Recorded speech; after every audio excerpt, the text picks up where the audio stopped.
덱스터 로봇 기반 시스템 제어에 관한 연구에 대한 발표를 진행하겠습니다. 송철 교수님, 이명우 조근님과 정유찬, 주민규, 오우진, 김동훈, 김준석 학생이 연구에 참여하였습니다. 저는 충남과학고등학교 오우진입니다. 저희는 발표를 통하여 연구 내용과 연구 방법에 대해 말씀드리겠습니다. 저희는 덱스터 로봇의 정확도와 효율성을 높이는 데 집중하였습니다. 저희의 연구 방법입니다. 저희는 다른 과정에 앞서 먼저 덱스터 로봇을 제어하는 데 있어 필요한 로봇 공학을 배웠고, 사전 과제에서 설치한 우분투 가상머신 환경에 프로그램 설치와 기본적인 환경 설정을 진행하였습니다. 그 다음으로 터미널과 명령어를 이용하여 덱스터 로봇을 제어하는 방법을 학습하였고, 로봇이 물체를 옮기는 상황에서의 경로를 갖는 알고리즘을 구성하였습니다. 과정 4에 언급되어 있는 평가 기준을 통해 로봇의 경로를 평가, 선별하는 과정은 사후 과제로 진행할 예정입니다. 먼저 덱스터 로봇 제어를 위한 로봇 공학 학습 과정을 설명드리겠습니다. 저희는 왼쪽에 보이는 크레이그의 Introduction to Robotics라는 책으로부터 오른쪽 목차의 1번에서 5번 자코비안까지에 해당하는 내용을 학습하였습니다. 저희는 로봇에서 기초적인 행렬로 표현된 위치와 축 중심 회전의 행렬 연산, Homogeneous Transform, 전기구학과 역기구학, DH 파라미터를 작성하는 방법 등을 학습하였습니다. Forward Kinematics, 즉 전기구학은 로봇의 각각의 조인트의 각도를 조절하여 우리가 원하는 위치와 방향으로 끝부분의 좌표를 이동시키는 것을 말합니다. 아래 보이는 행렬은 변환 행렬로 롤 피치 요에 대한 회전 연산과 각각의 점의 위치를 나타내며 행렬 곱으로 이들을 순서대로 곱해 주었을 때 최종적인 점의 위치를 나타낼 수 있게 됩니다. 오른쪽 사진에 보이는 S0, S1 값은 어깨의 각도를 나타내고 E0, E1은 팔꿈치의 각도를 나타내며 W0, W1, W2는 손목 부분의 각도를 나타냅니다. 위에 보이는 그림은 덱스터 로봇의 구조를 표현한 그림입니다. 7개의 관절에 대한 DH 파라미터를 나타내면 아래 표와 같이 정리됩니다. 알파는 회전축인 Z축 사이의 각도, A는 Z축 사이의 거리를 뜻하고, D는 Z축을 기준으로 했을 때 X축 사이의 거리, 세타는 S축 사이의 각도를 뜻합니다. 다음으로 보이는 코드는 덱스터 로봇의 행렬 연산을 수행하기 위한 매트랩 코드입니다. 각각의 좌표계에 대한 회전 과정을 행렬로 나타내어 주었으며, 빨간색으로 보이는 T-크로스는 앞서 언급한 행렬 곱을 통해 최종적인 좌표계를 나타내어 주는 행렬입니다.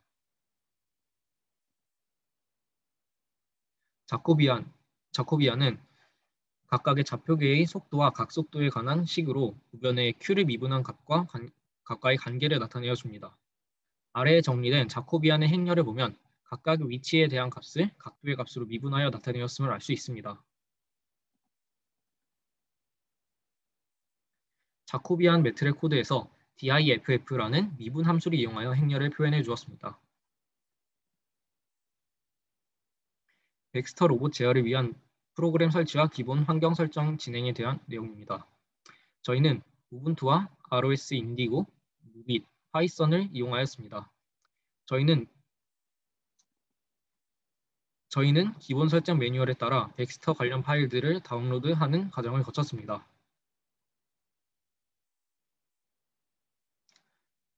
다음으로 로봇 프로그램 제어 방법에 대한 학습 내용입니다. 덱스터 로봇의 관절을 모니터링하는 방법에는 먼저 실시간으로 관절의 각도의 값을 수치적으로 모니터링하는 방법이 있고, 다음으로 이러한 각도의 값을 시간에 따라 녹화하여 엑셀을 통해 그래프로 나타내는 방법이 있습니다. 세 번째로 위에 보이는 두 줄의 명령어를 이용하여 각 관절별 각도 그래프를 모니터링할 수 있습니다.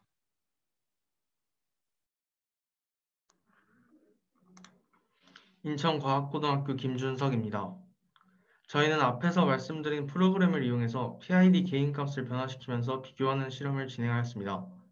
실험은 크게 세 가지로 나눴습니다.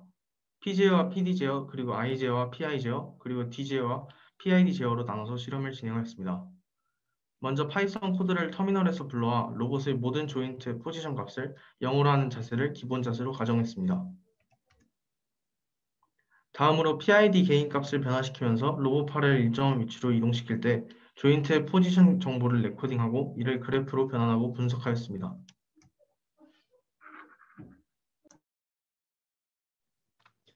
부산일과학고등학교 정유찬입니다. 이제 PID 제어 중에 P제어부터 이제 오차를 비교하는 실험을 진행하겠습니다. P제어는 오차값에 비례하는 만큼의 조작량을 줍니다. 즉, 오차가 클수록 조작량이 크고 오차가 작을수록 조작량이 적습니다. 저희는 실험을 통해 이 오차값을 관측하기 위해 P 개인값에 따른 백스터 로봇 관절의 움직임을 관측하는 실험을 수행하였습니다. P제어의 개인값을 많이 가했을 때 전체적으로 그래프의 변동폭이 심한 것을 관측할 수 있습니다. 그러나 값이 너무 약할 시 로봇이 잘 움직이지 않는 것을 관측할 수 있었습니다. 이제 P제어에서 구한 오차값은 다음과 같습니다. PI 제어는 오차의 비례값과 오차의 누적값을 조작량으로 사용해서 P제어에 의해 본질적으로 발생하는 오차를 낮춥니다. 이제 여기서 PI 제어와 P제어를 비교하는 실험을 실행을 해보도록 하겠습니다. 그리고 PI 제어에서 I 값이 커지면 설정값이 조절하는 시간인 응답 시간이 길어집니다. 이번 실험에서는 오차를 측정하고 P제어와의 차이점을 알아보려 합니다. 이 PI 제어의 오차값 그래프를 보시면 P제어와 비슷한 경우로 개인값이 클수록 그래프의 변동폭이 크다는 것을 알 수 있습니다. PI 제어의 오차값을 분석해본 결과 오차량은 적었었으나 P제어에 비해 급격하게 반복하는 형태를 띠는 것을 확인할 수 있습니다. P제어와 PI 제어를 비교해본 결과 이제 다음과 같은 사실을 알아낼 수 있었습니다. PI 제어가 P제어보다 I 개인이라는 변수가 더 많기 때문에 오차값이 상대적으로 적어진 것을 확인할 수 있었고, I 제어의 특징이 오차값의 누적량이 비례하므로 PI 제어의 오차가 P제어보다 더 급격하게 변하는 것을 확인할 수 있었습니다. 또한 I 제어의 이 특성에 따라 정상 상태에 도달하는 시간이 더 늘어난 것을 확인할 수 있었습니다. 상황과학고 김동훈, P제어와 PD제어에 대한 발표를 진행하겠습니다. 슬라이드표와 같이 P제어와 PD제어를 각각 기본값 10, 기본값, 기본값의 5배로 진행했습니다. 오른쪽 사진은 코드를 실행한 후의 로봇의 사진입니다. 뒤에 P제어에 대한 실험한 그래프를 나타내었습니다. 뒤에 기본값 100으로 진행하였고 P가 10인 경우 처음부터 오차가 발생하며, 또한 오른쪽 가제보 시뮬레이션 사진과 같이 정확한 지점에 로봇의 팔을 가져다 놓지 못하는 모습을 보였고 오버슈팅 현상이 발생하였습니다. P가 10,000 또는 50,000인 경우 큰 오차는 없었지만 많은 50,000에 비해 그래프의 떨림이 조금 있었습니다. 다음은 PD제어에 대한 실험한 그래프를 나타내었습니다. PD가 각각 10, 10인 경우에는 초기 위치도 부정확하고 정확한 포지션에 도달하지 못했습니다. 초록색 그래프와 빨간색 그래프는 매우 비슷했고 큰 오차가 보이지 않았습니다.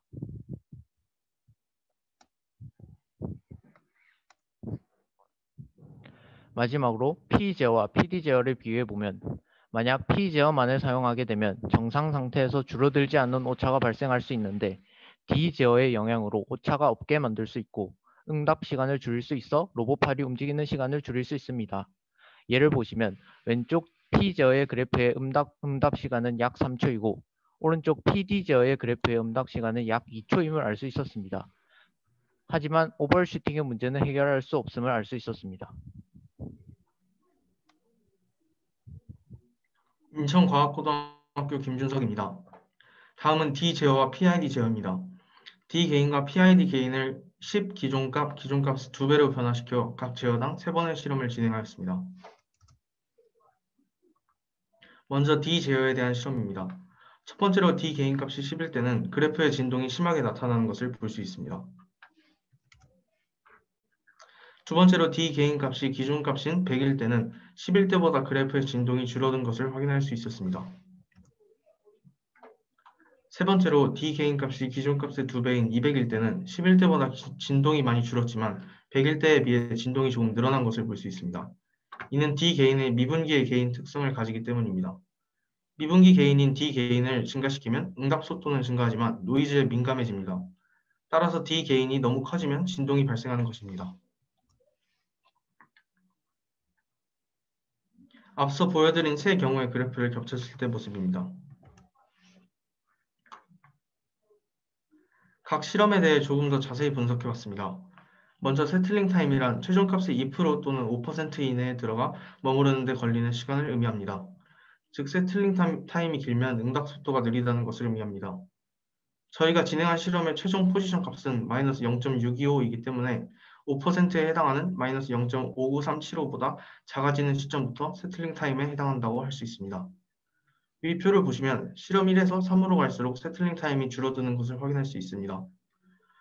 최대 오버슛이란 피크 시간에서 최종 정상 상태 값을 넘어서는 상승분 오차 중 가장 큰 값을 말합니다. 위 실험들은 모두 최종 포지션 값에 도달하지 못했기 때문에 오버슛은 없지만 최종 수렴 값의 오차는 발생했습니다. 이 오차 또한 실험 1에서 3으로 갈수록 작아지는 것을 볼 수 있습니다. 다음은 PID 제어에 대한 실험입니다. 첫 번째로 개인값이 10일 때는 초기 포지션에서도 오차가 발생했고 그래프가 매우 불안정한 것을 볼 수 있습니다. 두 번째로 개인값이 기존값일 때에는 개인값이 10일 때에 비해 그래프가 안정화된 것을 확인할 수 있습니다. 하지만 여전히 그래프 중간중간에 피크가 생기는 것을 볼 수 있습니다.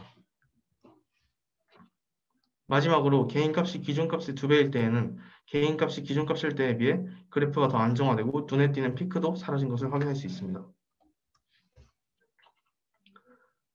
앞서 보여드린 세 경우의 그래프를 겹쳤을 때 모습입니다. 개인값이 10일 때가 확연히 그래프가 불안정하고 최종값에도 도달하지 못하는 것을 확인할 수 있습니다. 각 실험에 대해 조금 더 자세히 분석해봤습니다. 먼저 실험 1의 경우 최종값에 비해 현저히 큰 오차를 갖는 값인 마이너스 0.5627에 머물렀기 때문에 세틀링 타임이 존재하지 않습니다. 하지만 실험 2에서 3으로 갈 때는 세틀링 타임이 줄어든 것을 확인할 수 있습니다. 이는 D 개인값이 증가함에 따라 발생한 현상입니다. 또한 최종 수렴값에 대한 오차는 실험 1에서 3으로 갈수록 작아지는 것을 확인할 수 있었습니다. 이는 오차를 없애는 작용을 하는 I 개인값이 증가함에 따라 발생한 현상입니다. 마지막으로 D 제어와 PID 제어의 비교입니다. 왼쪽 그래프와 오른쪽 그래프를 비교해보면 P와 I 제어가 추가되면서 초기 오차와 최종값 오차가 매우 줄어든 것을 확인할 수 있습니다. 또한 그래프도 더 안정화된 것을 확인할 수 있었습니다.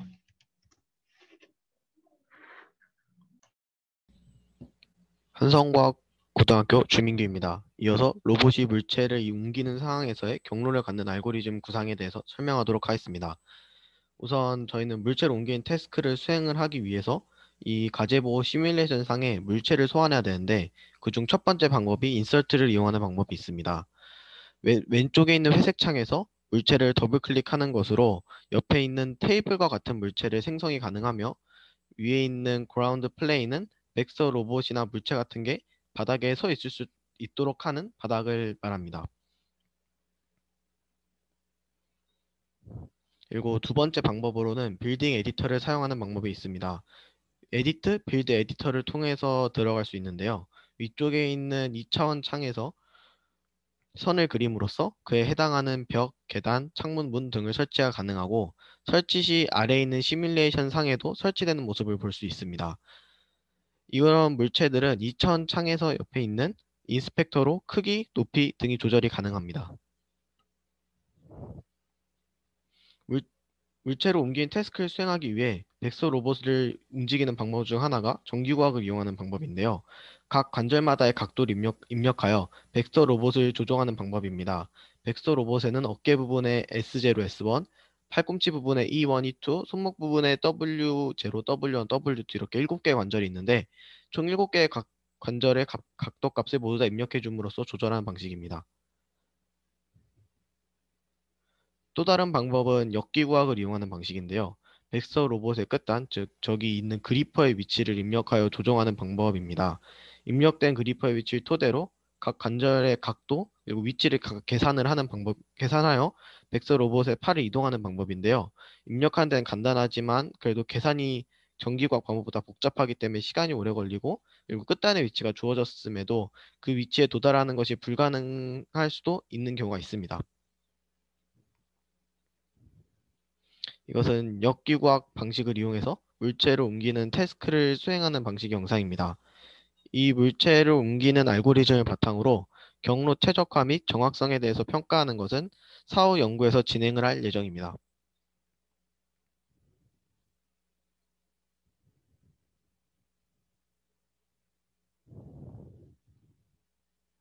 감사합니다.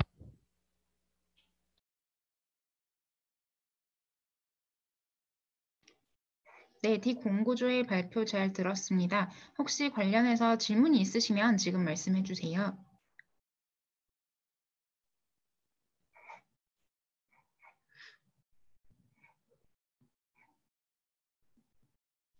질문이 없으시면 저희 참여 학생분들 그리고 조교님의 간단한 소감 발표를 진행해 볼 텐데요.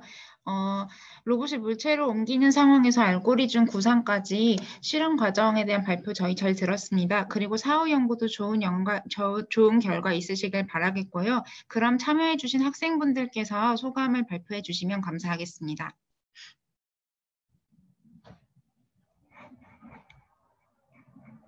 순서가 애매하시다면 저희 발표하신 학생 순서대로 진행해 주셔도 되세요.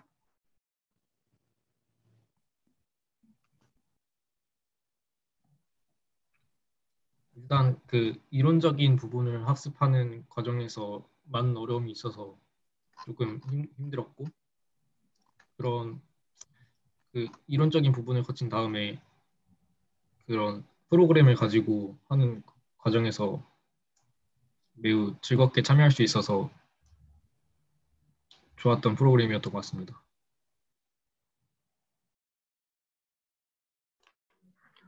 저도 앞서 말한 친구랑 비슷한데 자코비안 같은 이론적인 부분을 공부할 때 조금 힘든 게 있었지만 그래도 조교님이 많이 도와주셔서 잘 해결할 수 있었고, 그리고 프로그램을 직접 이용해서 저희가 명령어를 쳐서 시뮬레이션 돌렸던 게 되게 신기했고 재밌었습니다. 그 평소 진로에 관해서 별로 알지 못한 게 많았는데 이번에 그 제어공학을 공부하게 되면서 이거에 좀 더 잘 알아가는 계기가 되게 되었고, 또 이제 이렇게 시뮬레이션을 통해서 연구 활동을 하게 되면서 로봇을 접할 수 있는 기회가 돼서 이게 좋았던 것 같습니다. 그리고 이제 조교님들이랑 친구들이 많이 도와줘서 이제 연구를 좀 부족했지만 많이 잘 진행해 나갔던 것 같습니다. 저도 FreeRP라는 좋은 연구 기회를 얻어서 평소에 관심 있었던 로봇에 대한 어떠한 부분에 의해서 제어가 되고 시뮬레이션 되고 작동이 되는지를 알 수 있었고, 좀 부족한 부분들을 조교님들이나 친구들이 챙겨주어가지고 잘 해낼 수 있었던 것 같습니다. 저도 DH 파라미터 같은 이론 같은 걸 배울 때는 되게 어려움을 많이 겪었었는데, 조교 선생님의 도움으로 잘 이해할 수도 있었고, 그리고 그것들이 제어공학을 공부하고 프로그래밍 하면서 어떻게 적용이 되는지를 대충 알고 나니까 되게 신기했던 것 같습니다. 네, 감사합니다. 혹시 D 공구조 함께 활동해 주신 이명호 조교님도 계신다면 저희 학생들께 뭐 격려나 당부의 말씀도 좋고요. 한 말씀 해주시면 감사하겠습니다. 네, 일단은 학생들이 되게 성의껏 열의껏 잘 참여해줘서 되게 힘든 프로젝트임에도 불구하고 잘 이상 없이 진행을 했던 것 같습니다. 일단 좀 아쉬운 거는 실제 저희가 로봇을 컨트롤하고 있는데 로봇을 눈으로 보면서 컨트롤하지 못한 점이 조금 아쉬움으로 남습니다. 네, 감사합니다.